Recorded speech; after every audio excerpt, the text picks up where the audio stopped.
Welcome to episode 246 of the UFO Buster Radio News. It's kind of late. It is kind of late, and I'm on again. Some of you are going to be shocked. You'll be like, oh shit, a second episode on the same day. What the hell is going on with Moonraker? I'll be honest, I feel charged. I feel like it's time to take the fight. It's time to, fight that good fight. It's time to get on there, get on my soapbox, reinforce it with some armor, a couple of AK-47s, some hand grenades, maybe a bazooka or two. But that's right, episode 246. I'm here to talk to you again. And the topic for today, it's twofold. First one, as you can see, obviously, from the title of this podcast, it has to do with Tom DeLonge, Blink-182, the History Channel, and Elizondo.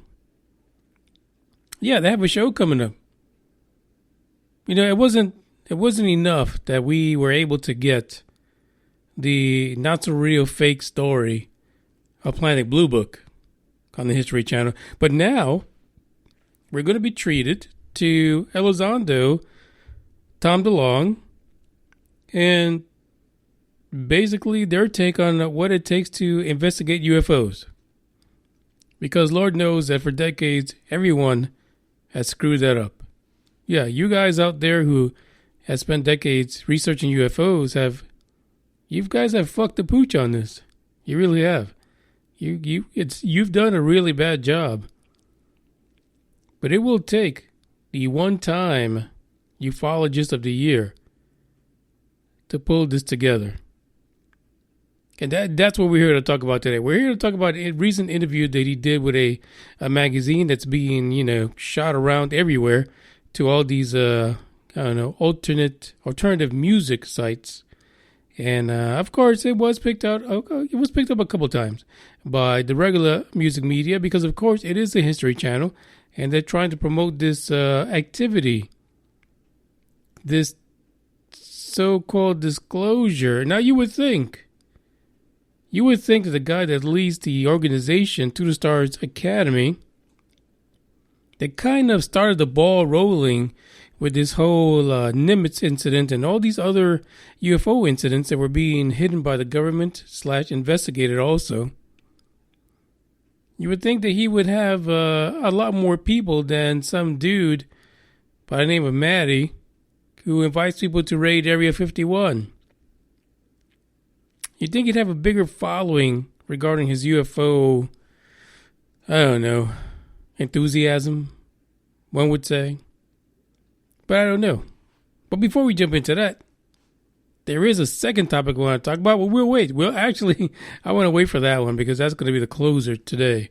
But don't forget to follow the podcast on Facebook, Instagram, and Twitter. Don't forget to look at the description for this episode and get in on the early release of UBR Alien Hunter Chapter 1, The Game.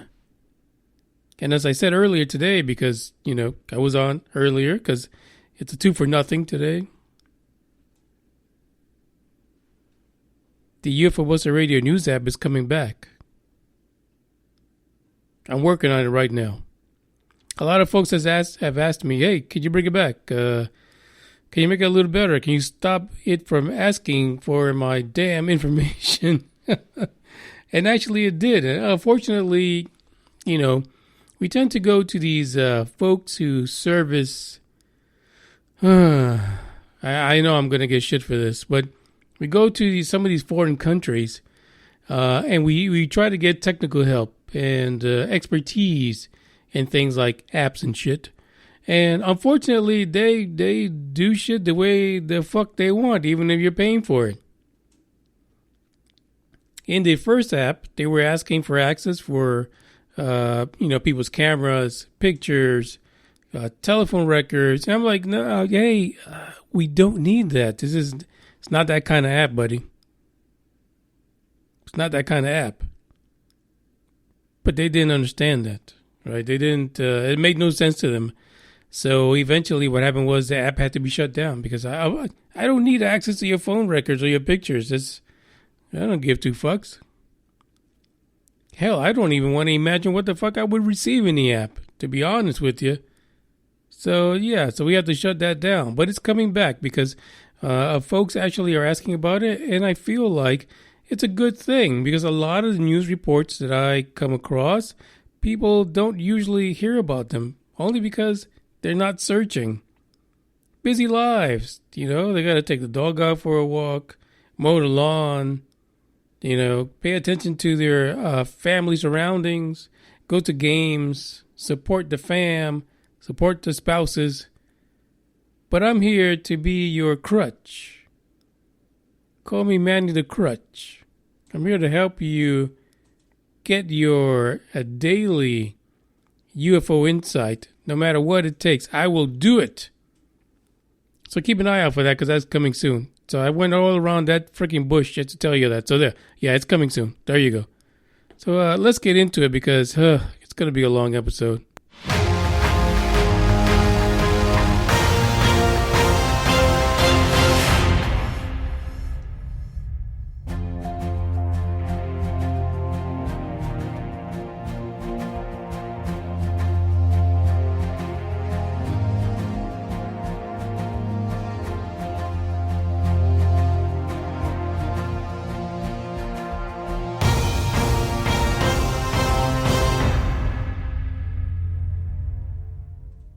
Episode 246. 246. By the way, we're getting pretty close to the 300th episode.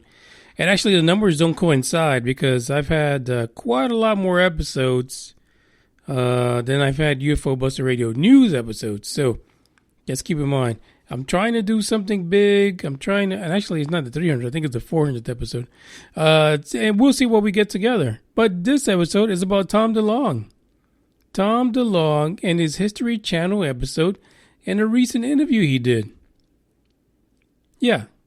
The first article comes from Alternate Press, which is Tom DeLonge ponders alien reactions to Blink-182, Angels, and Airwaves. So as you know, he is now the front man to Angels and Airwaves. That's his little band. That's really cute, Tom. Really cute. But he also teamed up with other folks like Elizondo and a 2-star Academy crew. And together they put together a History Channel special that's called Unidentified Inside America's UFO Investigations. Isn't that great? Isn't that fantastic? Isn't it great that our former ufologists of the year can sit down and put together a documentary and basically about UFO investigations? I think it's great. I think he's doing a fantabulous job. Not. So DeLonge and Elizondo apparently sat down with the NME to, and that's the acronym NME, and they discussed basically the show. They discussed Blink-182, and they talked about that the band actually dedicated a track to Tom called Aliens Exist. We're not really sure what kind of aliens they're talking about, but they exist. They exist. And there's something really fascinating that Tom kind of said in this particular interview. And I'm going to read this. So, be forewarned, we're going to be reading some of Tom's insight to the whole thing when it comes to him being accepted by ufology and just the community at large as a spokesperson for aliens and UFOs. So there was a question about him actually being able to transition from singing and saying obscenities and being taken more seriously because, I when I think about Blink-182 and I think about him doing serious scientific research when it comes to the topic, they just don't match. But here's a quote. I would always tell my team, you're dealing with a punker. I spent decades running around saying obscenities and offending people, doing whatever the fuck I wanted to do. And that's the name of the game where I come from. Carving your own path and not caring what anybody says. Then all of a sudden everything I say matters to the credibility of something so important I can't even really begin to digest or understand the extent to which this is going to change our world. But all the conversations my team and I have are very involved and self-aware. Believe it or not, we have very long conversations about what we're going to talk about publicly, not because we don't have the facts, but because people aren't ready for the facts. That's quite insightful, right? So Tom really understands that as an alternative band person, and the fact that he has a filthy mouth, and, I congratulate you for that, Tom. I almost feel like we're kindred souls in some way. But he understands that people are not listening to him. They really aren't. But it doesn't help Tom. Let's just reel this back. Because it doesn't help when you do an interview representing To the Stars Academy that you look like you don't know what the fuck is going on. Let me be honest with you. That really is what the problem is. I'm telling you, you can sit there and you can cuss your ass off, do whatever the hell is that makes you happy, even stuff you did during your Blink 182 days. Do all of that. It doesn't really matter. But the problem is that you really didn't have anything to come back with. Your interviews were abysmal. You weren't selling the fact that you knew what you were talking about. You weren't selling the fact that To the Stars Academy meant anything. And the negative news that followed consistently is kind of what plagued all of the above.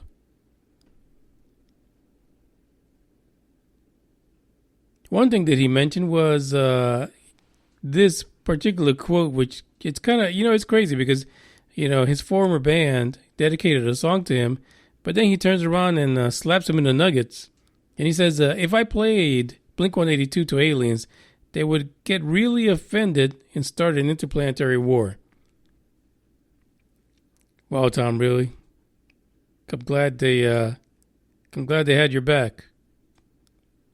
Wow. Now, the interview with NME also included a segment between Elizondo and your buddy here, Tom DeLonge. So one of the questions they asked him was about the fact that the Pentagon stated that he never actually worked there. So they asked him, how do you feel about that, Luis? How did that make you feel that the Pentagon says you were not an employee? We don't even know who the fuck he is. Mind you, that an individual by the name of Bob Lazar went through the same situation. So no fucks given. That seems to be the go-to. So Luis Elizondo said, it's disappointing but not surprising. There are still elements of the government that are still not very happy about my decision. And if you like an organization, you stay with it. But if you're in love with an organization, sometimes you have to leave it to make it better. Oh, it's like he broke up with his girlfriend. And he says to change it and fix it from the outside. I mean, he had a real breakup here. I hope his wife is okay with that. And he says, that's exactly what I did. I broke up with the bitch. I mean, I broke up with the government. And he says he ruffled a lot of feathers in doing this. And he says for the first year and a half, the Pentagon did indeed admit that I ran the program and that was something that was real. It's only in the last month that one individual said, no, you know what, he really didn't run the program. How can you really do that? How can you backtrack that after about, 18 months? Come on, Pentagon people. What's the real story? But that's the issue here, Now he's got this dark cloud over him, kind of like Bob Lazar, right? He doesn't exist. He's like the MIB. No names, no fingerprints, no nothing. So now where do you go from there? So they asked him, Enemy asked him, do you have any documentation that proves you were there? Luis Elizondo said, there's plenty of documentation, but my job is not to come back and say, aha, gotcha. I don't want to make anybody look foolish. That makes no sense, folks. Yeah. I would think that if your entire existence had a new corporation that's built on the fact that we have UFOs that the military is not able to handle and is completely clueless about, that it would kind of behoove you to actually take a stand on showing that you're a real person and you really were there. But I digress, because he continues to say the bottom line is that we need the government's help. Given enough time, I think they will collect their misstatements again. Wow. So he pretty much is saying they're gonna take it all back. They're gonna come to an agreement and say, yeah, Elizondo was here. We love him. He's great.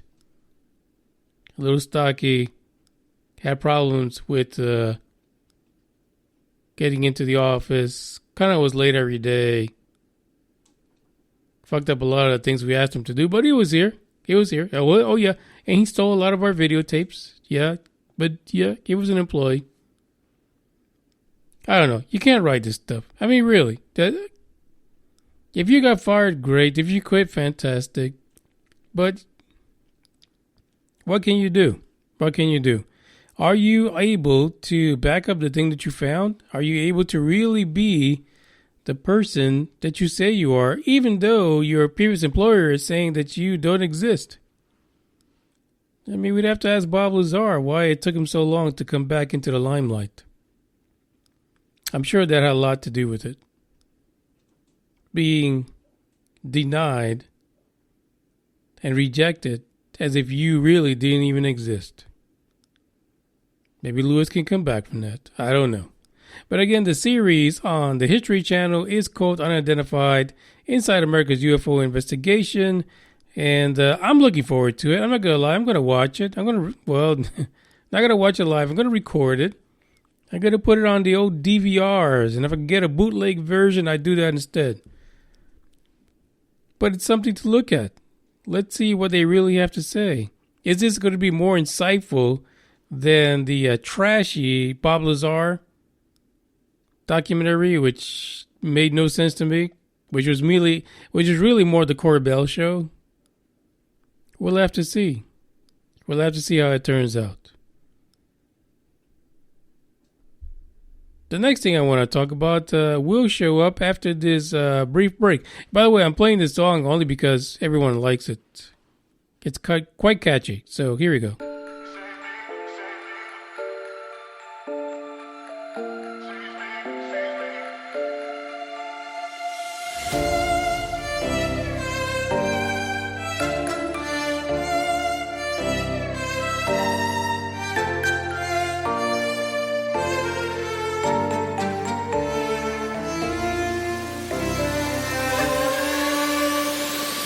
Never sees me, I'm losing every battle.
me, sees me. I'm losing every battle.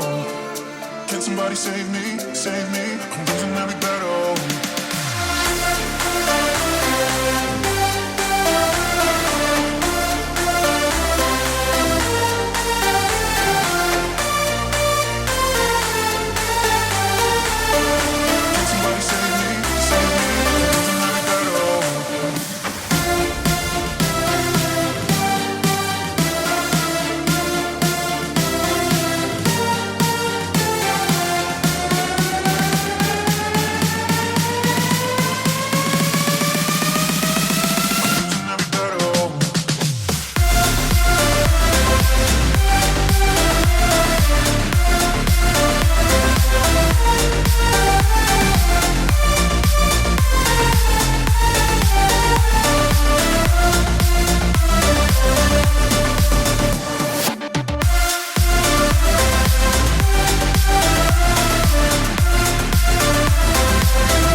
I'm not gonna lie, that's a Bluecollar song right there. Losing every battle. What an amazing song that is. Because we are. As a blue-collar person, as a worker, that's what it feels like. You're losing every battle every day. Work, at home, life. I mean, that's just the way it is. You have to be in there for the fight constantly. Now, the reason why I took this little break is I want to address something about the flat earth. And this is really important. I hope some of you didn't just tune out after that last song, because I know you're probably going back to, edit the episode and get that song out. Let me just say this. No, emphatically no, I do not believe that the earth is flat. Point blank.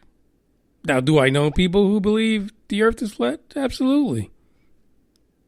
Yeah, I know plenty of folks. I know people who believe that maybe there might be some indications in some scriptures that it's flat.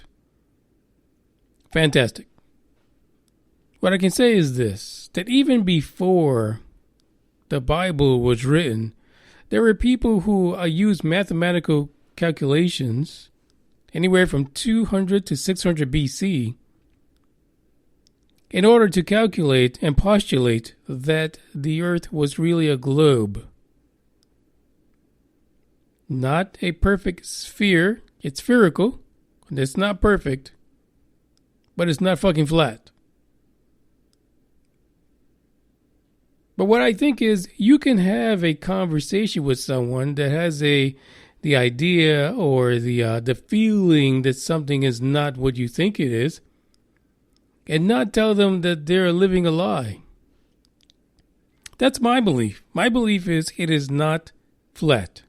Simple. Now, besides the fact that I have decades of pictures and videos, even before there was 3D animation and all the stuff you see now in movies, indications are this shit's flat. I mean, come on, stop fucking around. But then there's the other thing is, how can you explain that only one planet in the solar system is flat? Can you really sit there and look at the cosmos, look at our solar system, watch a fucking planet spin on its axis, and still sit there and say, geez, mine is flat?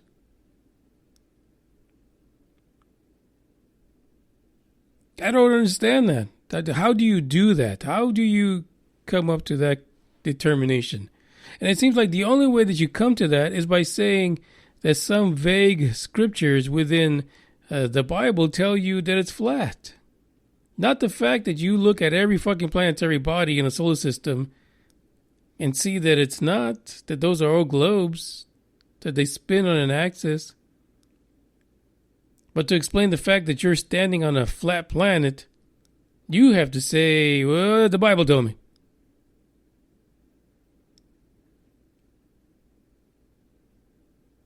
Well, here's the thing. We have decades upon decades. We have hundreds of years of math and experiments to say that it's not. But listen, you shouldn't go quiet into that good night. You should fight for what you believe in. You should be able to gather all you flat earthers and say, hey, fuckers, can you dickheads give us $5 a piece so that we can prove that the earth is flat? No, I don't think you're going to do it by flying on an airplane. You're not going to do it by strapping your ass to a rocket. You're going to do it by getting far enough from the planet to take your own cameras, take your own equipment, shoot it far enough into this make-believe space that's out there, and take a picture of the shit. There are enough private companies who are willing to take your money no matter what the fuck you believe in order to shoot some equipment into space and let you take pictures of the planet. Hell, your little CubeSat, your little satellite can sit up there for weeks on end, taking pictures. And when you don't see the turtle, what the fuck you gonna do then? I mean, I doubt that anyone is going to think that the verses in the Bible are all fake, just because they get pictures back that show a spherical planet. It's food for thought. Put your money where your mouth is. Get all you flat earthers together and show me what NASA does. This isn't 40 years ago where it was impossible. It's a possibility right now. Get your shit together. Let's see some real proof. And with that, I can now let go in this episode. I said what I had to say. By the way, this next song is called Planet Stomp. Because it's a fucking globe and it's stomping all over you. Ciao.